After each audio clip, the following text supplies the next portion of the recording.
¿Qué tal? ¿Cómo están? Gracias por estar en Sin embargo al aire y gracias por atender mi espacio de los lunes, mi columna de este lunes en particular, 26 de agosto. Y quiero recomendarle a usted que cuando termine de escuchar esta columna, se brinque a escuchar Radicales, porque en esta semana justo coincidimos en el tema, bueno, muchos coincidimos en el tema, son visiones pues más o menos distantes unas de las otras, sobre lo que ha pasado en últimas fechas con Ken Salazar, el embajador de Estados Unidos aquí en México, con los poderes de facto, los núcleos empresariales, los sindicatos patronales, etcétera, y la Suprema Corte de Justicia de la Nación y en particular el Poder Judicial. Bueno, brínquese de este espacio hacia Radicales, escuche Radicales en Estudio B. De verdad, vale mucho, mucho la pena lo que planteamos ahí. Héctor Alejandro Quintanar, Fabricio Mejía Madrid, Álvaro Delgado y un servidor. Y sin más, pues les comparto mi texto de este día lunes que se llama Ken, el salinismo y la guerra total, y dice lo siguiente. ¿Qué razones tenía Ken Salazar para meterse en la vida interna del país que lo trata como huésped distinguido, a pesar de que representa un imperio abusivo y depredador? Es fácil adivinarlo. La historia nos dice que a Washington no le importa la democracia de otros países, aunque la utiliza como argumento para invadir y desestabilizar naciones. Lo que realmente le importa, lo que realmente lo mueve, es esa insaciable sed de dinero. Y es el dinero lo que explica las declaraciones del embajador en contra de una reforma judicial. Y no le importó lo construido. No le importó dañar las relaciones entre México y Estados Unidos. No es la primera vez que en momentos cruciales Salazar ataca al gobierno de Andrés Manuel López Obrador y se alía a la Suprema Corte de Justicia de la Nación. El 1 de febrero del 2022 le dijo al diario La Jornada lo siguiente, abro comillas, el gobierno de Estados Unidos ha expresado reiteradamente preocupación sobre la propuesta actual del sector energético de México. Promover el uso de tecnologías más sucias, anticuadas y caras sobre alternativas renovables eficientes pondría en desventaja tanto a los consumidores como a la economía en general. ¿Le preocupaba el medio ambiente, como dijo? Pues claro que no. Lo que el diplomático defendía era el negocio de los privados en el sector eléctrico mexicano. 3 semanas después de sus declaraciones, estalló la guerra entre Rusia y Ucrania, y desde Alemania hasta Francia, pasando por Estados Unidos, por supuesto, Occidente entero se olvidó de las energías limpias y empezó a quemar carbón en pleno invierno para producir energía, sin importar que es la fuente más agresiva con el medio ambiente. Regresaron los planes para rehabilitar plantas de energía nuclear en Europa que supuestamente estaban desmantelando y las proyecciones para eliminar el uso de hidrocarburos se fueron hasta la segunda mitad del siglo que corre. No, a Estados Unidos no le importaba el medio ambiente. De otra manera no se entiende por qué babea y por qué presiona a Venezuela. El embajador Salazar, en febrero del 2022, logró lo que quería, envalentonar a la Suprema Corte. Para enero del 2024, la ley de la industria eléctrica, una iniciativa de López Obrador para imponer los intereses nacionales en el sector, fue declarada inconstitucional. 2 ministros bastaron para hacer pedazos una reforma que representaba el derecho de millones de mexicanos a decidir sobre los bienes de la nación. 2 ministros, nada más. Uno de ellos, Alberto Pérez Dayán, contaba con 2 votos debido a que era el presidente. 3 votos, 2 ministros y adiós, reforma eléctrica. Así como Washington quería y tal como lo planteó el embajador Salazar. No es que Ken Salazar no supiera hasta entonces la importancia de ser aliado de ese poder corrupto. Lo sabía. Ya antes Washington ha operado con las élites empresariales en México y esas mismas élites tienen una tradición propia de abrazar a los corruptos para cumplir sus ambiciones. Pero fue ahí, en enero pasado, que Salazar disfrutó al Poder Judicial como propio.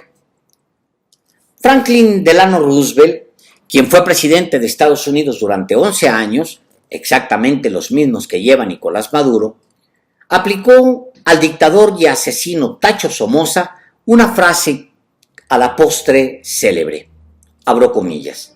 Sí, es un hijo de puta, pero es nuestro hijo de puta. Cierro comillas. Después, Henry Kissinger recuperó la frase y la aplicó al dictador y asesino Anastasio Somoza, hijo de Tacho. Abro comillas. Sí, es un hijo de puta, pero es nuestro hijo de puta. Cierro comillas. La doctrina estadounidense de aliarse con represores de las mayorías viene de atrás, pues. Y puedo adivinar que hay una especie de gusto de iniciación cuando un diplomático como Salazar hace valer el dogma con su propia mano. El poder judicial será opaco, corrupto, antinacional, déspota, antipopular, poco solidario, acomodaticio, convenenciero, antidemocrático, agachón con los poderes de facto, símbolo del priismo más podrido, vendepatrias, aliado del panismo más hipócrita y para terminar pronto, el poder judicial será un hijo de la tiznada, no soy tan vulgar como Roosevelt y como Kissinger, pero es el que le gusta al embajador de Estados Unidos y a los intereses que representa. Y con eso basta, y por eso lo defiende. No porque le preocupe la democracia en México. A Washington no le importa la democracia ni en su propio país. No porque le preocupe que los jueces sean decididos por mayorías. La Casa Blanca suele prescindir de los ciudadanos y tratar directamente con dictadores. Lo que realmente abraza a Estados Unidos del poder judicial es que se trata de un poder opaco, corrupto, antinacional, déspota, antipopular, poco solidario, acomodaticio, convenenciero, antidemocrático, agachón con todos los poderes de facto y para terminar pronto, que es un hijo de la tiznada y por eso defiende los intereses de un gobierno extranjero. Salazar lo defiende porque el poder judicial no es aliado de México, es el aliado de los intereses de Salazar. Y con la ley eléctrica, el embajador sintió el poder directo o indirecto que tiene sobre los ministros. Y como ya sintió lo bien que sabe manipular a otros países con argumentos mentirosos, como lo han hecho sus antecesores, no hay sorpresa en eso, intenta repetirlo. Pero el diplomático estadounidense calcula mal cuando cree que López Obrador está acabado y busca ahora echarle fuego a Claudia Sheinbaum. El cálculo es incluso peligroso para él y para los intereses que defiende, porque al dañar a México con sus declaraciones, genera solidaridad sobre ambos políticos mexicanos y se acuesta de espaldas sobre carbón al rojo vivo. Salazar piensa que la carne que se quema no es propia, pero es la propia. Músculos, huesos y piel de México y Estados Unidos forman un solo cuerpo a estas alturas del siglo. Y Washington hace que no lo ve y no lo huele por arrogancia. Pero eso no cambia la realidad. Es su realidad. Es la nuestra. No es solo esa costumbre insana de Washington de meterse en los asuntos de naciones soberanas. No es solo que Ken Salazar se despertara con una llamada de Anthony Blinken o de cualquiera con el mismo peso en el sector privado para urgirlo a pronunciarse contra, a pesar de que se había pronunciado apenas unas semanas antes a favor de la elección abierta de jueces. Es también porque hay una movilización nutrida en contra de la reforma judicial que viene de distintos frentes, todos ellos muy poderosos, y el embajador se sintió empoderado. El hecho de que Otto Granados, Diego Valadez, Héctor Aguilar Camín, Claudio X González, da igual que sea el padre o el hijo, Ignacio Morales Lechuga, Diego Fernández de Ceballos, Ricardo Salinas Pliego y otros iguales estén movilizados, no tiene que ver solo con que se afectarán sus intereses particulares, sino porque los une una misma sombra larga, Carlos Salinas de Gortari. Todos ellos son salinistas. Hay mucha actividad del salinismo en estos días y todos se han beneficiado, le deben algo o han hecho causa con el salinismo en otros momentos y ahora se han unido a una misma causa. Había otra corriente representada por Jorge Castañeda que sugería entrar en un ni guerra ni paz con Claudia Sheinbaum. Unas semanas después de la terrible derrota opositora en las urnas, el ex canciller sugería negociar con los vencedores y entrar en una especie de armisticio que permitiera a las partes respirar. Los pacifistas fueron derrotados y acusados de plantear una rendición. Castañeda escribió entonces en la revista Nexos, abro comillas, en efecto, ¿por qué no seguir luchando? ¿Por qué buscar una especie de tregua? Por las razones que ya escribí.